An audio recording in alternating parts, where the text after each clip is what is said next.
और बड़ी खबर यह भी कि बीजेपी के अध्यक्ष जेपी नड्डा पहुंचे हुए बंगाल। सीधी तस्वीर आप देख रहे हैं, बंगाल में उन पीड़ित परिवारों से मुलाकात कर रहे हैं जिनके ऊपर हमला हुआ, जिनके साथ हिंसा की वारदात हुई, जिनके घर में घुसकर तोड़फोड़ की गई।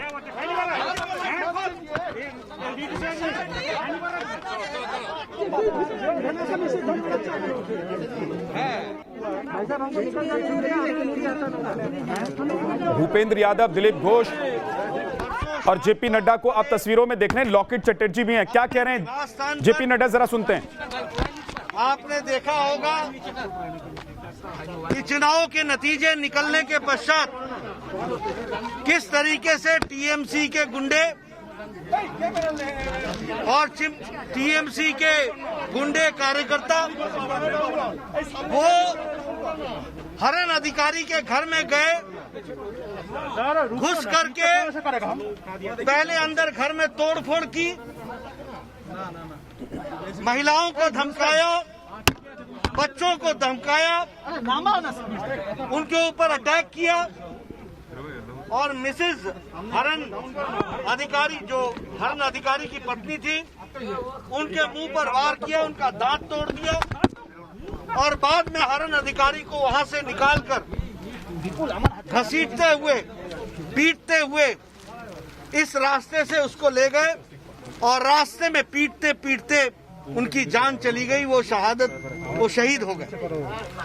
मैं यहाँ बताना चाहता हूँ कि जो ममता जी चुनाव जीतने के बाद जो आपकी पार्टी ने जो तांडव किया है, वह बताता है कि आपको प्रजातंत्र में कितना विश्वास है। आप बहुत डिस्टर्ब कर रहे हैं। और टीएमसी के कार्यकर्ता और नेता ये कह रहे हैं कि ये सारे घटना ये सोशल मीडिया में फेक न्यूज है।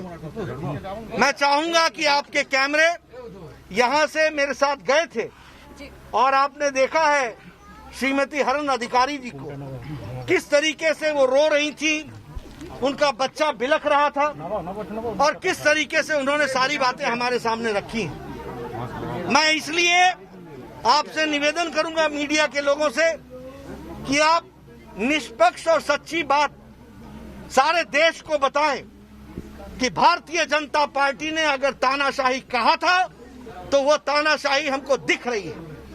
अगर हमने टोलाबाजी कहा था तो ये टोलाबाजी के ही सदस्य हैं जिनको ये डर था कि बीजेपी आएगी तो उनका दाना पानी समाप्त होगा और उनको ये टोलाबाजी करने का मौका नहीं मिलेगा। हमने कहा था कि तुष्टीकरण की राजनीति नहीं चलेगी। अभी लोग यहाँ पर बता रहे थे, उन्होंने नाम लेकर के कहा है, नाम की लिस्ट मुझे दी है और इनमें से एक भी व्यक्ति अभी तक अरेस्ट नहीं हुआ है। ये बताता है कि यहाँ का कानून व्यवस्था, ये लिस्ट दी है जिसमें उनकी पत्नी ने बताया है कि कौन व्यक्ति आया था, किसके नेतृत्व में लड़ाई हुई, किन लोगों ने पीटा, मारा और मारते मारते उनकी जान ले ली। मैं बताना चाहता हूं कि भारतीय जनता पार्टी के एक एक कार्यकर्ता के साथ करोड़ों पार्टी के कार्यकर्ता खड़े हैं और उनकी शहादत जाया नहीं जाएगी। प्रजातांत्रिक तरीके से लड़ करके ऐसी विचारधारा को उखाड़ फेंकेंगे, ये मैं बताना चाहता हूँ। सर, महिलाओं की तस्वीरें बहुत ही अलग तरीके से आ रही हैं। एक मिनट, मैं ये कहना चाहता हूँ कि भारतीय जनता पार्टी के राष्ट्रीय अध्यक्ष के बतौर मैं सब जगह जा रहा हूँ। हमारे महामंत्री आए हैं, हमारे दिलीप घोष जी हैं, हमारे लॉकेट चटर्जी जी हैं, हमारी कैंडिडेट है यहाँ से राहुल सिन्हा है, मुकुलदा है।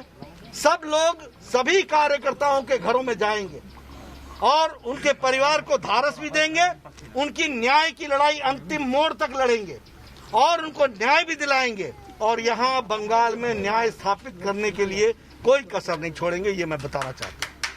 जहाँ तक बात आपने महिलाओं की है, तो मैंने पहले भी कहा था, ममता जी के राज में सबसे ज्यादा रेप केसेस हुए।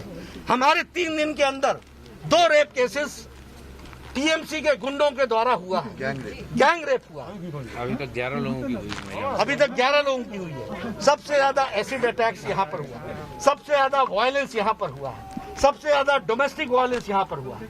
महिलाएं सबसे ज्यादा असुरक्षित हैं सबसे ज्यादा चाइल्ड ट्रैफिकिंग यहाँ हुई है।